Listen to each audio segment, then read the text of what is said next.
Hi everyone, I am Letty from Organized by Letty, and I wanted to share some tax tips with you today.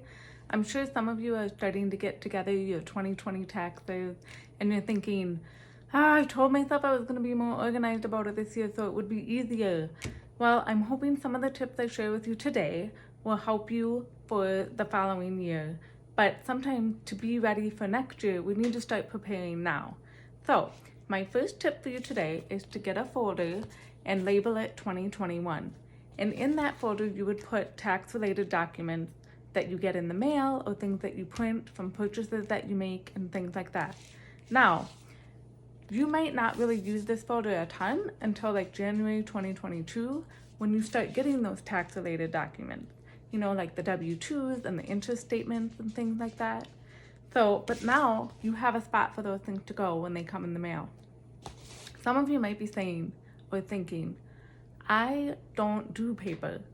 I, get my stuff through email or I scan it. Well, create a folder on your computer or in your emails for all of your tax-related documents and label it by the year. And then everything will be in there if you need to find it. So that is my tip for those of you who like to do things paperless. So the other tip that I have for you is to get an accordion file and then keep your tax-related receipts in there. This is nice for breaking things down into more separate things versus keeping everything in this big folder. Like, it's fine to keep, 20 documents in this big folder if needed, but then it's nice to have, more breakdown of things. So that's what I like to use this accordion file for. Now, everybody's accordion file is going to be labeled a little bit differently because every family has different needs. If you're hearing a squeaking noise, my dog is playing with his squeaky toy right now. Anyways, so for example, I have my business, Organized by Letty. So I have receipts that I need to keep for that. My husband also has receipts because he's a realtor. We like to keep if we do large home improvement projects, we keep those receipts. If you do donations, keep those receipts.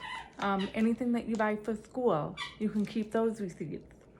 So those are some things that you can do to help set yourself up for success next year in finding your taxes. One other tip that I have for you is to keep track of mileage as you go. The best way to do it is there's apps out there that you can use that actually, while you're driving, it pops up and says, do you want to track this mileage? So you don't have to think about it. It thinks about it for you, which is nice. I'm more of a paper person when it comes to mileage. I keep track of all of the organizing jobs that I have that I drive to. And then my dog is just intensely playing with her toy right now.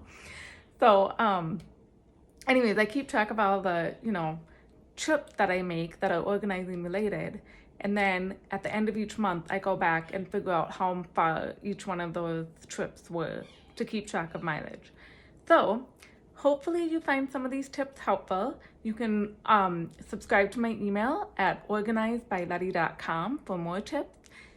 And that is all that I wanted to share with you today about tax tips.